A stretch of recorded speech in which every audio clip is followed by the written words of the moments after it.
ఉన్న బంగారాన్ని విడిపించి ఆ రోజు ఆన్లైన్ రేటుకే మేము కొంటాం. Sharma gold company.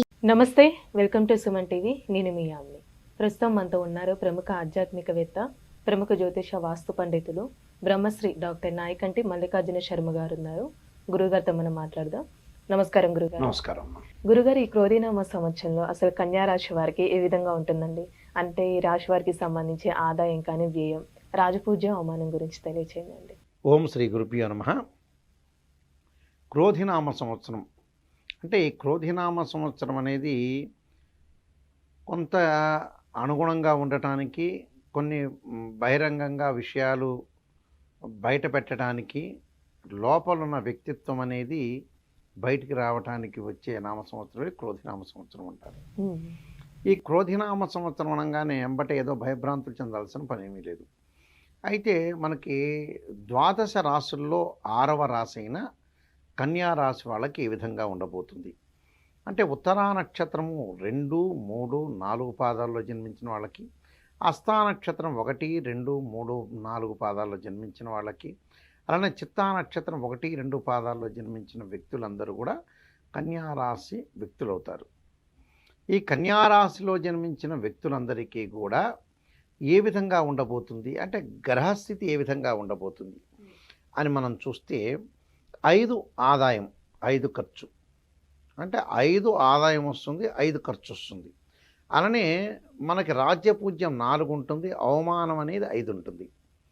అంటే రెండు కూడా ఈక్వలైజేషన్గా సమతుల్యంగా ఉంటుంది. ప్రధానంగా సమతుల్యంగా ఉండటం అంటే ఏంటంటే, కన్యారాశి వాళ్ళకు ప్రధానంగా గ్రహగమన గతులు విషయంలో మనం చూస్తే, ప్రత్యేకంగా మనకి ఏప్రిల్ 30వ తారీఖు వరకు కూడా అష్టమ స్థానంలో గురువు, ఆ తర్వాత భాగ్యస్థానంలో గురువు యొక్క సంచారం వల్ల అనుకూలమైన ఫలితాలు ఉంటాయి. అంటే మే 1 నుంచి ఈ సంవత్సరం చాలా మంచి సుపరిణామాలు జరిగే అవకాశం బాగా ఎక్కువ ఉంటుంది.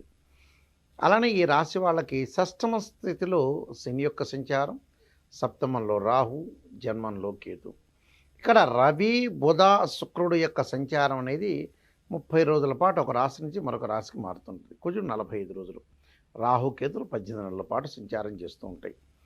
ఈ కన్యారాశి వాళ్ళకి మనం చెప్పినట్టుగా 5 ఆదాయం 5 ఖర్చు, అలానే 4 రాజ్యపూజ్యం అంటారు, అంటే రెస్పెక్ట్. అవమానం వచ్చేటప్పటికల్లా 5 అంటే అవమానం కొద్దిగా 1% ఎక్కువ ఉంటుంది. సహజంగా అవమానం లేకుండా మనిషి జీవించలేడు, భగవంతుడికే అవమానం తప్పలేదన్నట్టుగా ఎవడొకడు సమాజంలో మంచి చెడులు ఇద్దరూ ఉంటారు. మంచి చేసినా అవమానిస్తారు, చెడ్డ చేసినా అవమానిస్తారు.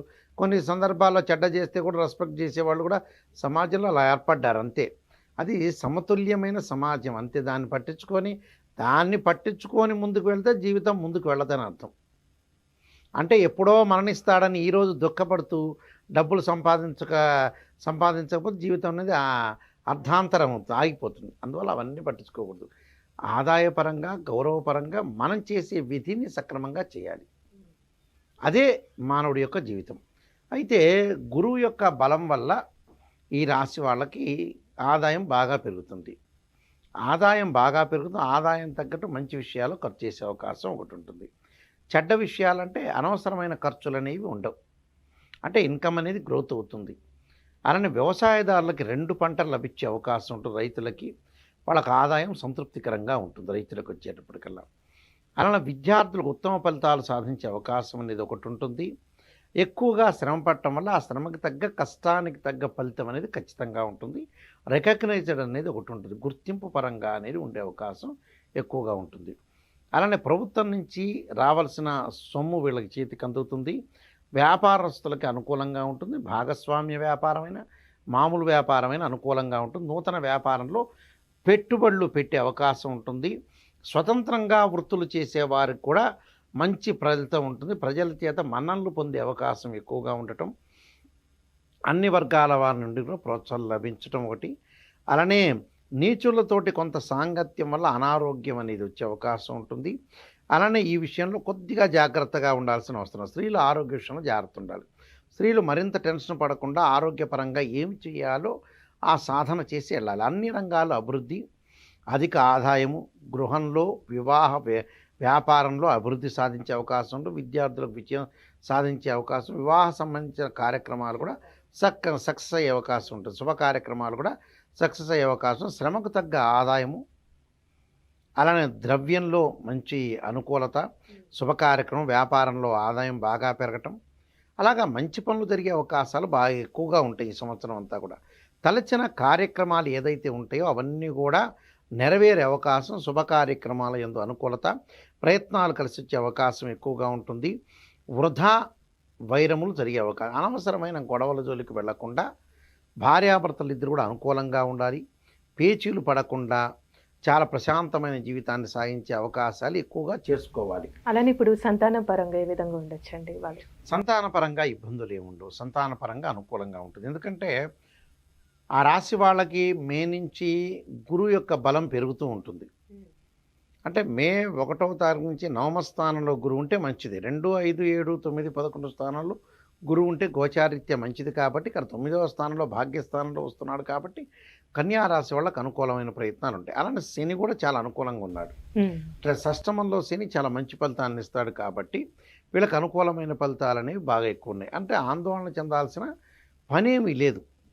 ప్రత్యేకంగా శని బలం బాగుంటుంది, గురు బలం బాగుంటుంది, వీళ్ళకి అన్నీ కూడా అనుకూలంగా. జన్మంలో కేతువు, సప్తమ స్థానం రాహు ఉండటం వల్ల చిన్న చిన్న విషయాలకి చికాకు కలగకుండా ప్రశాంతమైన వాతావరణానికి వాళ్ళు కృషి చేయాలి.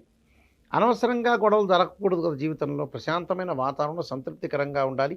ఏదో ఏంటంటే బ్రహ్మదేవుడు ఏమో 500 సంవత్సరాలు ఇవ్వాల మనిషికి, ఏదో 60కో 70కో ఎవడు ప్లాట్ఫామ్ వస్తే వాడు వెళ్ళిపోతాడు.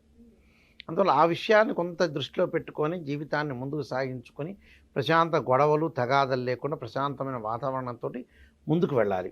అదొకటి చాలా ఇంపార్టెంట్. అంటే కలిసి వచ్చే అవకాశం బాగా ఎక్కువ ఉంటుంది, అలాంటి ప్రాబ్లం లేదు. ప్రయాణాల వల్ల లాభం కలుగుతుంది, స్త్రీలకు కూడా అనుకూలమైన ఫలితాలు ఉంటాయి, ప్రతి పనిలో కూడా మంచి సాధించే అవకాశం ఉంది. వీళ్ళకి ఈ రాశి వాళ్ళ కన్యా రాశి వాళ్ళకి 91% అనేది అనుకూలంగా ఉంటుంది. అంటే నూతన వ్యాపారాలు చేయొచ్చు, ఉద్యోగంలో ప్రమోషన్లు ఉంటుంది, ఉద్యోగపరంగా ప్రాబ్లం లేదు. కానీ ఖర్చు చేయాల్సిన చోట ఖర్చు చేసి కొంత ఇబ్బందులు కాకుండా ఉండటం అని జాగ్రత్తగా ఉండటం చాలా మంచిది. అంటే ప్రశాంతంగా వీళ్ళకి అనుకూలమైన ఫలితాలు సాధించే అవకాశం ఉంది. కన్యారాశి వాళ్ళకి అతిపెద్ద గ్రహాలైన గురువు, శని చాలా అనుకూలంగా ఉంటుంది.